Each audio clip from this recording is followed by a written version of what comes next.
का भाई गरीब हो सकता है, फिर भाई से इस्तीफा क्यों दिलवाया मंत्री जी?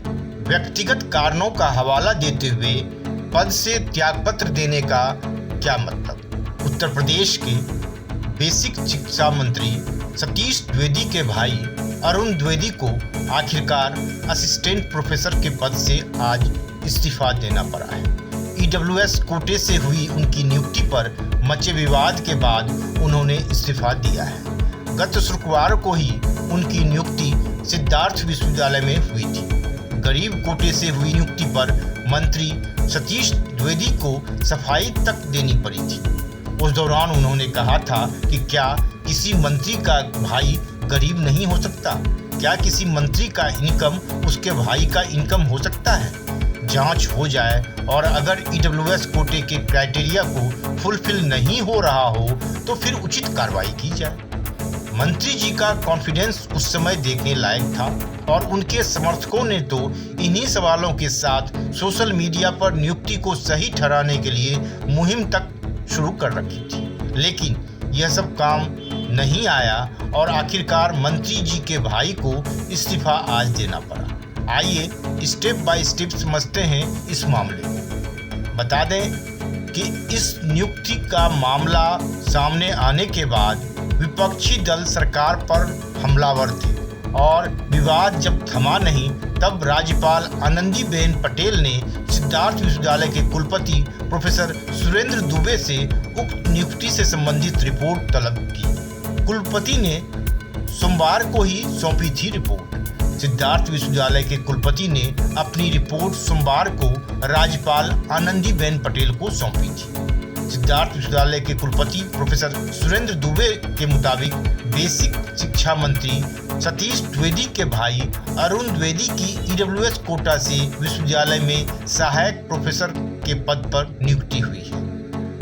उनके मुताबिक नियुक्ति की पूरी प्रक्रिया पारदर्शी थी और साक्षात्कार की वीडियोग्राफी कराई गई थी।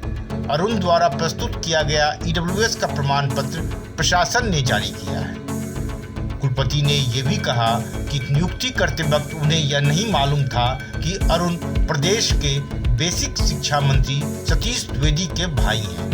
लेकिन कहा तो यहाँ तक जा रहा है कि जिस दिन नियुक्ति हुई है उससे एक दिन पहले ही कुलपति का कार्यकाल बढ़ाया गया है। शिक्षा विभाग के मंत्री के संस्तुति के बिना क्या यह संभव है? खैर, यह सब तो जांच का विषय है और सरकार चाहेगी तभी सच्चाई सामने आ सकती है। अब आइए जानते हैं और क्या जानकारी दी है कुलपति ने राज्यपाल को। जानकार बताते हैं कि सिद्धार्थ विश्वविद्यालय के कुलपति प्रोफेसर सुरेंद्र दुबे ने जो रिपोर्ट सौंपी है उसके मुताबिक मनोविज्ञान में लगभग 150 आवेदन आए थे। मेरिट के आधार पर 10 आवेदकों का चयन किया गया। इनमें अरुण कुमार पुत्र अयोध्या प्रसाद भी थे। इन्हीं 10 लोगों का इंटरव्यू हुआ तो अरुण दूसरे स्थान पर रहे। इंटरव्यू एवं एकेडमिक तथा अन्य अंकों को जोड़ने पर अरुण पहले स्थान पर आए। इस वजह से इनका चयन हुआ है। ईडब्ल्यूएस प्रमाण पत्र प्रशासन जारी करता है, विश्वविद्यालय का इससे कोई लेना देना नहीं है। शैक्षिक प्रमाण पत्र सही था। इंटरव्यू की वीडियो रिकॉर्डिंग भी उपलब्ध है। सोशल मीडिया के माध्यम से मुझे जानकारी हुई है कि वह मंत्री जी के भाई हैं। अगर ईडब्ल्यूएस प्रमाण पत्र फर्जी हुआ तो वो निश्चित रूप से दंड के भागी। अब सवाल उठता है कि एकाएक क्यों मंत्री के भाई ने इस्तीफा दे दिया? क्या गर्दन जब फंसती हुई नजर आई तब आनन फानन में इस्तीफा देने का फैसला किया गया? बताते हैं कि ईडब्ल्यूएस सर्टिफिकेट फर्जी तरीके से बनवाया गया था और इसकी भनक लगते ही मंत्री ने अपने भाई से इस्तीफा दिलवा दिया। शिक्षा मंत्री के भाई व उनकी पत्नी की इनकम ईडब्ल्यूएस सर्टिफिकेट के लिए तय अधिकतम राशि 8 लाख से ज्यादा बैठती है। विपक्ष ने इसे मुद्दा बनाना शुरू कर दिया है।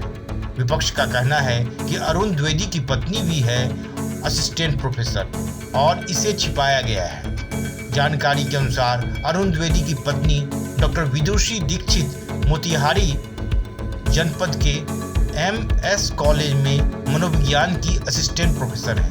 पत्नी की सैलरी 70,000 से ज़्यादा है। अरुण द्विवेदी खुद वनस्थली यूनिवर्सिटी में प्रोफेसर के पद पर तैनात थे। वहां से इस्तीफा देकर उन्होंने सिद्धार्थ यूनिवर्सिटी में ज्वाइन किया था। अरुण द्विवेदी का ईडब्ल्यूएस प्रमाण पत्र 2019 में जारी हुआ था। इस पर उन्हें 2021 में सिद्धार्थ विश्वविद्यालय में नौकरी मिली थी। इस संबंध में डीएम दीपक मीना ने बताया कि 2019-20 के लिए ईडब्ल्यूएस प्रमाण पत्र जारी किया गया था, जो मार्च 2020 तक मान्य था। अब यहाँ यह भी सवाल उठता है कि लेटेस्ट सर्टिफिकेट क्यों नहीं लगाया गया। अप्रैल 2020 से मार्च 2021 और अब अप्रैल 2021 से मार्च 2022 के सर्टिफिकेट भी बन चुके हैं या बन रहे हैं। दाल में काला तो है ही। अब देखने वाली बात है कि सरकार इसकी जांच सही तरीके से कराकर दोषी व उसे सहयोग करने वालों को सजा दिलाती है या नहीं, या फिर इस फाइल को भी दबा देती है। इंतजार है इस पर सरकार के अगले कदम का। ब्यूरो रिपोर्ट, वन डे मैट्रम्स।